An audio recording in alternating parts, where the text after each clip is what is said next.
ನಿಮಗೆ ಒಂದ್ ವಿಚಾರ ಗೊತ್ತಾ ಅಂದ್ರೆ ತ್ರಿವಿಕ್ರಮ್ ಮತ್ತೆ ಮೋಕ್ಷಿತಾಗೆ ಮನೆ ಒಳಗಡೆ ಆಗ್ತಾನೆ ಇರಲ್ಲ, ಈ ನಡುವೆ ಎಲ್ಲೋ ಸ್ವಲ್ಪ ಚೆನ್ನಾಗಿ ಮಾತಾಡ್ತಿದ್ದಾರೆ. ಅವ್ರಿಬ್ರು ಹೆಸರಲ್ಲಿ ಎಷ್ಟು ಫ್ಯಾನ್ ಪೇಜಸ್ ಓಪನ್ ಆಗಿದೆ ಗೊತ್ತಾ ನಿಮ್ಗೆ? ತ್ರಿಮೋಕ್ಷಿ ಅಂತ ಮಾಡಿದ್ದಾರೆ.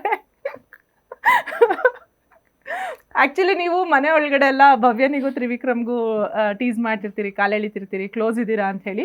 ಇವನ್ ಸುದೀಪ್ ಸರ್ ಕೂಡ ಬಂದಾಗ ಅದನ್ನ ಮಾತಾಡ್ತಿರ್ತಾರೆ. ಬಟ್ ಇಲ್ಲಿ ಹೊರಗೆ ಮೋಕ್ಷಿತಾ ಮತ್ತೆ ತ್ರಿವಿಕ್ರಮ್ಗೆ ಅಂತಾನೆ ಸಿಕ್ಕಾಬಡೆ ಫ್ಯಾನ್ ಪೇಜಸ್ ಆಗ್ಬಿಟ್ಟಿದೆ. ನನ್ಗೆ ಇದ್ರ ಬಗ್ಗೆ ಏನ್ ಹೇಳ್ಬೇಕು ಗೊತ್ತಾಗ್ತಾ ಇಲ್ಲ. ಅಂದ್ರೆ ಫೋಟೋಸ್ ಎಲ್ಲ ಕ್ರಿಯೇಟ್ ಮಾಡ್ಬಿಟ್ಟಿದ್ದಾರೆ ಅವ್ರಿಬ್ರು ಒಟ್ಟಿಗೆ ಇರೋದು. ಫ್ಯಾನ್ ಪೇಜಸ್ ಅಂದ್ರೆ ಅವ್ರಿಬ್ರು ಅಂದ್ರೆ ತ್ರಿವಿಕ್ರಮ್ಗೆ ಮೋಕ್ಷಿತಾ ಮೇಲೆ ಸ್ವಲ್ಪ ಒಂಚೂರು ಲವ್ ಇದೆ ಅನ್ನೋ ತರ. ಆದ್ರೆ ಮೋಕ್ಷಿತಾಗ ಇದ್ ಗೊತ್ತಾಗ್ತಿಲ್ಲ. ಇಲ್ಲ ಆತರದ್ದು ಏನಾದ್ರು ಇಲ್ಲ 100% ಇಲ್ಲ. ನಾನು ಒಪ್ಕೊಳ್ಳೋದೇ ಇಲ್ಲ ಇದನ್ನ. ಇಲ್ಲ nothing like that. And Trivikram ಅವ್ರು ಹೇಗೆ ಅಂದ್ರೆ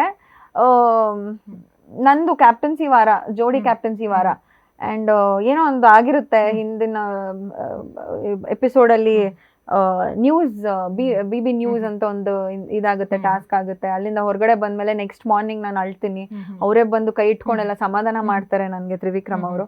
ಈಸ್ ಲೈಕ್ ದಟ್. ಆಕ್ಚುಲಿ ಅದು ನೆಕ್ಸ್ಟ್ ಲೆವೆಲ್ ವೈರಲ್ ಆಗ್ಬಿಟ್ಟಿದೆ. ಅಂದ್ರೆ ಇವರಿಬ್ರು ಬಿಗ್ ಬಾಸ್ ಮನೆಯಲ್ಲಿ ಏನಾದ್ರು ಮಾತಾಡ್ತಾ ಹಿಂಗ್ ಲುಕ್ ಕೊಟ್ಕೊಳೋದು, ಈ ತರದೆಲ್ಲ ಏನಾದ್ರು ಇದೆ. ಅದಕ್ಕೆಲ್ಲ ಒಂದು ಒಳ್ಳೆ ಸಾಂಗ್ ಹಾಕಿ ಫುಲ್ ವೈರಲ್ ಮಾಡಿ.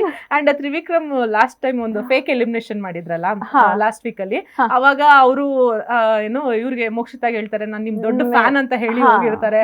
ಸೊ ಅದೆಲ್ಲ ಸಿಕ್ಕಾಪಟ್ಟೆ ವೈರಲ್ ಆಗಿದೆ. ಬಹುಶಃ ನೀವು ಫ್ರೀ ಸಿಕ್ಕಿದ್ರೆ ನೋಡ್ಬೋದು ಅನ್ಸತ್ತೆ ನೀವು. ಏನು ಐ ಥಿಂಕ್ ನನ್ ಪ್ರಕಾರ ತ್ರಿವಿಕ್ರಮ್ ಅವ್ರಿಗೆ ಮಿಸ್ಅಂಡರ್ಸ್ಟ್ಯಾಂಡಿಂಗ್ಸ್ ಕ್ಲಿಯರ್ ಮಾಡ್ಕೊಬೇಕಾಗಿತ್ತು. ಬಿಕಾಸ್ ಮೋಕ್ಷಿತಾ ಅವರು ಡೆಡ್ ಆಪೋಸಿಟ್ ಆಗಿರ್ತಾರೆ ತ್ರಿವಿಕ್ರಮ್ ಅವ್ರ ಮೇಲೆ. So am I, but still ಅವ್ರಿಗೇನೋ ಕ್ಲಾರಿಟಿ ಮಾಡ್ಕೊಬೇಕಾಗಿತ್ತು. ಐ ಥಿಂಕ್ ಅದಕ್ಕೆ ಮಾತಾಡಿರ್ತಾರೆ ಬಿಟ್ರೆ ಐ ಡೋಂಟ್ ಥಿಂಕ್ ಆ ಥರದ್ದು ಏನೂ ಇಲ್ಲ.